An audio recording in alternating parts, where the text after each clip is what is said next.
Leonardo. Vamos con Leonardo Toledo. Leonardo, comunicólogo y antropólogo, técnico académico del área de vinculación del Colegio de la Frontera Sur. Leonardo, muy buenas tardes. Yo creo que voy a pasar un buen rato disculpándome de nuevo porque buenas tardes, Marta Olivia. me parece un chiste doméstico, Leonardo. Sí. Y yo con una vergüenza y me puse roja. Ahora sí, o sea, una disculpa. Leonardo, tú has analizado todo y has hecho investigación acerca del programa Sembrando Vida en Chiapas. Queremos saber tus impresiones acerca de esta revisión que hizo la Coneval al respecto. Sí, gracias. Pues sí, estuve dándole seguimiento al programa, entrevistando al personal operativo, a las técnicas y técnicos de campo del programa, a productores, a los beneficiarios y beneficios del programa. Y ahora, pues apareció la evaluación de la Coneval y está bien interesante. O sea, la evaluación en sí son como 550 páginas, ¿no? Que abarca, o sea, muchos aspectos desde la parte legal y muchas cosas, pero tiene muchos aspectos resaltables, ¿no? O sea, creo que la primera es la forma en que hicieron la evaluación. O sea, por lo general, estas evaluaciones de fin de sexenio, pues lo que piden es entrégame todos tus datos, ¿no? Y tus resultados y cuántos arbolitos sembraste y cuánta gente beneficiada y hacen ahí sus gráficas y sus tablas.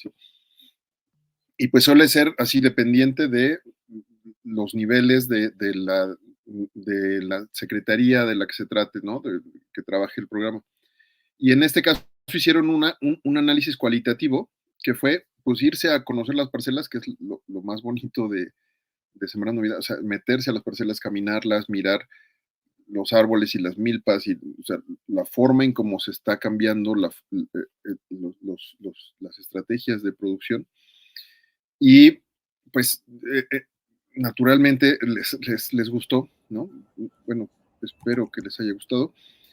Y la evaluación es bastante positiva en todos los aspectos, ¿no? O sea, tiene por supuesto observaciones de cosas que le faltan al programa o cosas que a futuro, si se continúa con este programa, debería de considerarse, pero la evaluación en general sale bastante bien y resalta pues las cosas, digamos, positivas que tenía de por sí el programa, o sea, la intención positiva que el programa tenía está reflejado en la evaluación en diferentes aspectos, ¿no? O sea, en seguridad alimentaria, en bienestar económico, en esta otra parte tan misteriosa que es el fortalecimiento del tejido social, y en la parte más de producción, que era la sostenibilidad de sistemas agroforestales, ¿no? O sea, esta cosa de sí se puede en una parcela, en una porción de terreno, tener árboles y tener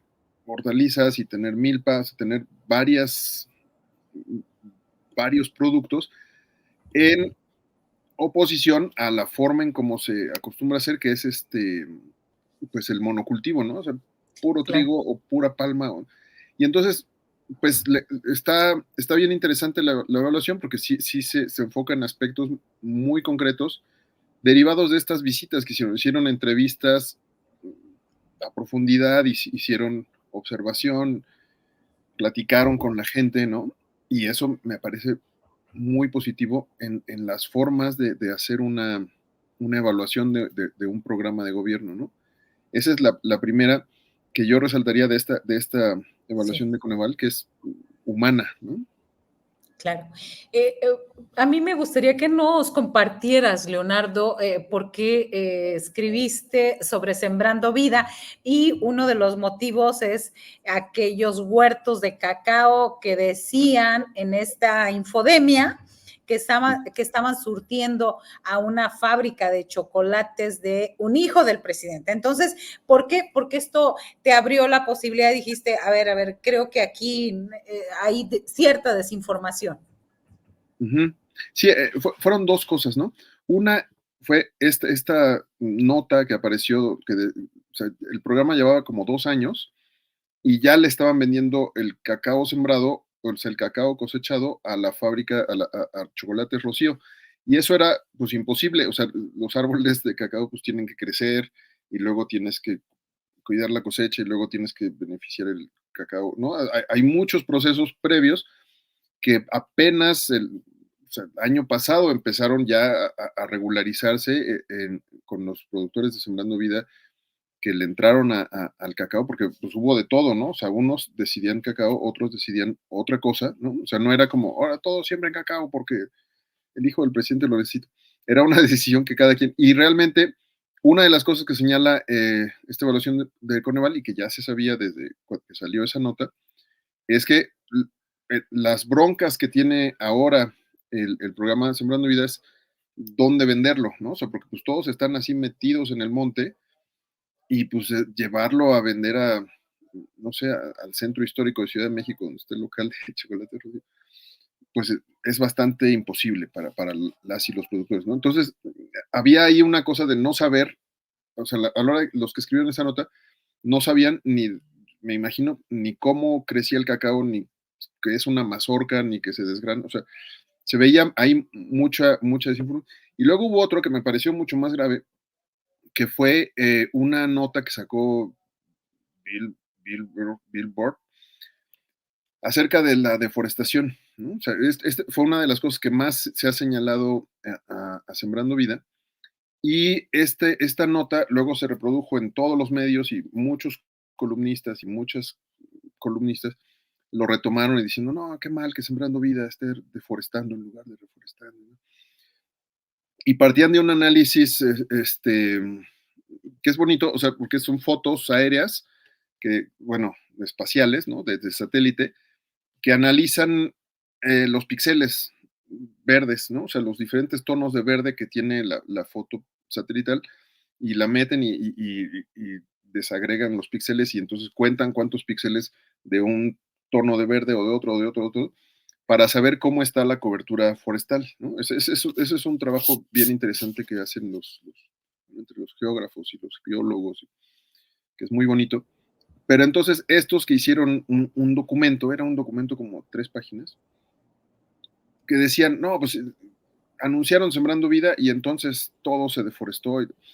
Y realmente estaban, bueno, hicieron una especie de trampa, ¿no? O sea, porque compararon los datos previos eh, con diferentes escalas, ¿no? Es una cosa técnica así, pero había muchos años donde se medía un cierto tipo de píxeles y luego otros años donde se medían otros, entonces no se podían comparar las dos escalas y ellos sí lo hicieron y con eso sacaron su argumento de que, además de que no mencionaron que el año que estaban midiendo como el de la gran deforestación de Sembrando Vida, fue un año donde hubo incendios en todo el país, estuvo horrible, un poco como en este año, y y eso pues no lo mencionaron, y todo el mundo se fue así, cuando no tenían ni siquiera los datos de ubicación de las parcelas, ¿no? Pero entonces fueron dos grandes bloques de desinformación que nadie refutó en su momento y que nadie le interesó como revisar el dato, ¿no? O sea, solo se replicó y se repitió.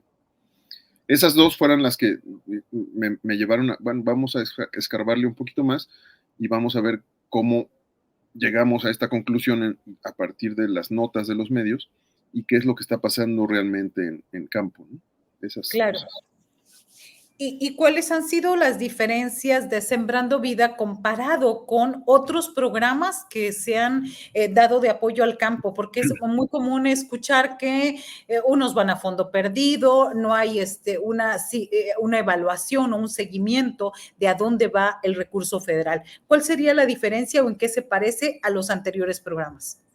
Sí, yo creo que tiene muchas diferencias, o sea, ciertamente muchos o sea, el Estado no, digamos, no pone dinero para invertir, para recuperarlo, ¿no? O sea, invierte dinero en estos tipos de programas de campo para lograr que el campo reviva en algunos casos y en otros se sostenga.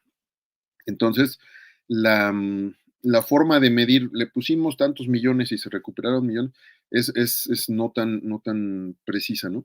Pero sí había pues, estas grandes diferencias, ¿no? O sea, el campo del sur, ¿no? De Chiapas, de Veracruz, estuvo inundado de programas previos donde la apuesta era a los monocultivos, ¿no?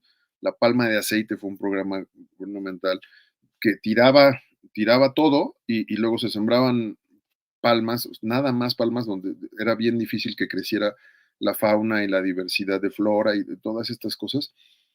Y, y así estaba, y se sostenía con recursos públicos, y el producto estaba destinado a la empresa privada, ¿no? Entonces, ahí había una cosa y que no apuntaba a más que la producción. O sea, les vamos a dar esto para que produzcan esto y ya, ¿no? Y otros eran pues sostener, ¿no? O sea, hubo programas también en el pasado remoto, que sí planteaban, van a construir una granja de pollos y van a construir un proyecto productivo ganadero, pero realmente todos los que hacían el programa, todas las personas involucradas en el programa sabían que no iba a suceder. O sea, repartían los pollos sabiendo que esos pollos nunca iban a poner huevos, sino que se iban a servir de alimento.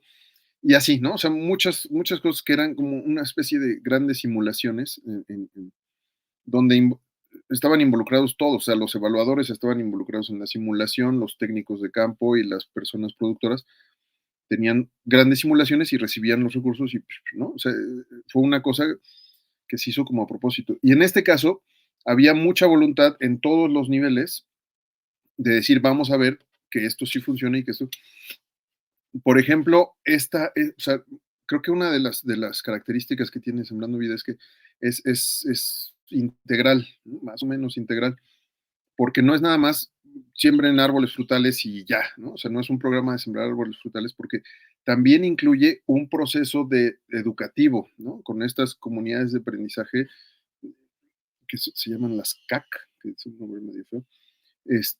Y entonces es un proceso de formación de personas para el trabajo en campo con sistemas agroforestales y con agroecología y con fertilizantes, bioinsumos no tóxicos, de muchas cosas, ¿no? Entonces, además de eso, se construyen espacios de diálogo entre la comunidad, o sea, esas mismas que forman espacios donde la gente que está dispersa llega y construyen proyectos colectivos, ¿no? Conjuntos. No era parte del programa, pero estas escuelitas del campo, fueron también motivo, o sea, de ahí salieron iniciativas de los propios productores para decir, pues necesitamos arreglar el camino tal que nos lleva, y entre todos iban y lo arreglaron. Necesitamos construir una caseta para guardar, y lo hacían. O sea, de pronto ya la propia dinámica que se facilitó para que estas escuelas, estas comunidades de aprendizaje existieran, permitió otras cosas. Y otra importante que viene en la evaluación de Coneval es este asunto de la participación de las mujeres en el campo, ¿no? O sea, muchas mujeres que pasaron a formar parte de las beneficiarias de Sembrando Vida empezaron a tener cargos y empezaron a tener puestos administrativos o puestos operativos en el grupo de productores, y que ha permitido una presencia y un valor y muchas, bueno, y la parte de que se sostienen, ¿no? Que es bien importante, que también tiene no sus contras, pero también deja ver otras broncas que no estaban contempladas, que es las mujeres, ya sabemos, el asunto de las muchas jornadas, ¿no?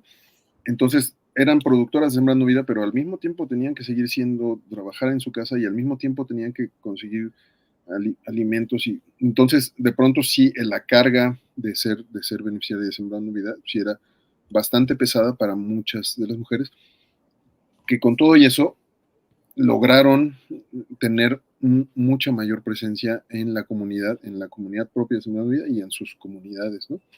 Eso es Bien, de las cosas que están bien interesantes. claro. Y bueno, pues seguiremos abundando en otro momento de todas esta evaluación que hace la Coneval, porque también hay otro tema que tiene que ver con la inseguridad y demás, el abandono y demás, pero seguiremos abundando en próximas colaboraciones. Gracias, Claro Leonardo. que sí. No, muchas gracias a ti, Marta Bolivia, por poner este tema aquí en Astillero. Muchas gracias por invitarme. Gracias, muy buenas tardes.